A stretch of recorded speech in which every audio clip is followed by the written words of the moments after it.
আসসালামু আলাইকুম। এখন করলা ভাজি করব। সোয়াবিন তেল দিয়ে দিচ্ছি পরিমাণ মতন।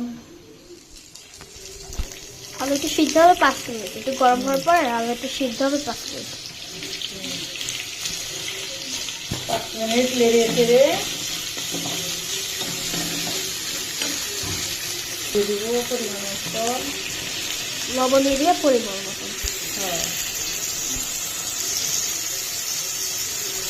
লবণ বেশি দিলে কিন্তু খাইতে একদমই স্বাদ লাগবে না। একটু হলুদ দিয়ে দিব। হলুদ রেডি হচ্ছে,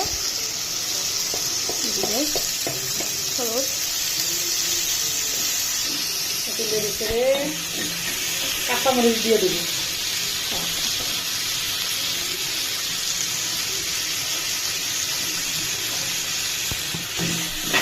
একটু লেড়ে চেড়ে তারপরে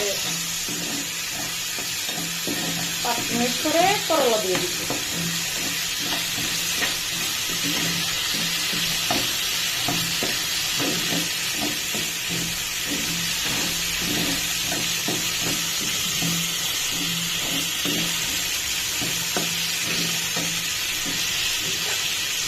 পাঁচ মিনিট করে করলা দিয়ে দিচ্ছি।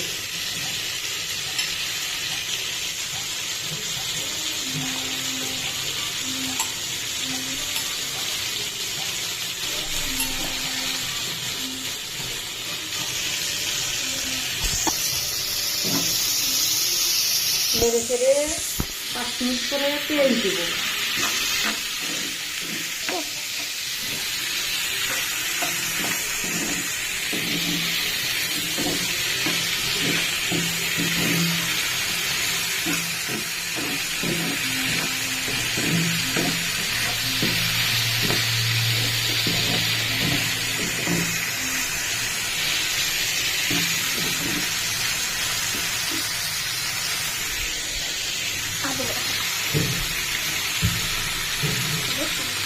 পেঁয়াজ দিয়ে দিচ্ছি স্বাদ মতন।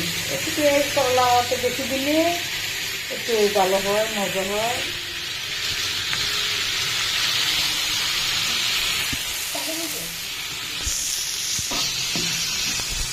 আচ্ছা, এখন জলটা সিদ্ধ হোক। সিদ্ধ হবে।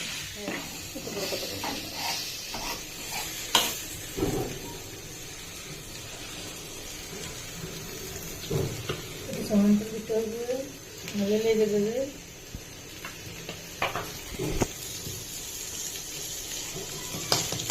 তারপরে ডিম দিয়ে দিতে হবে। সবাই তেল যেখানে দিচ্ছে সেখানে ডিমটা দিবে। আপনারা ডিম দিয়ে বাড়ি দিয়ে খেয়ে দেখেন, অনেক মজা হয়। একটু লবণ দিয়ে দিতে হবে। ডিম লেগে দিতে হবে। তারপরে আমরা একটু পরে লেগে চেড়ে একটু মিশিয়ে দিতে হবে। সবাই ডিম দিয়ে খেয়ে দেখেন, অনেক মজা। আমরা প্রতিদিন করলা ভাজি করতেছি ডিম দিয়ে, অনেক মজা।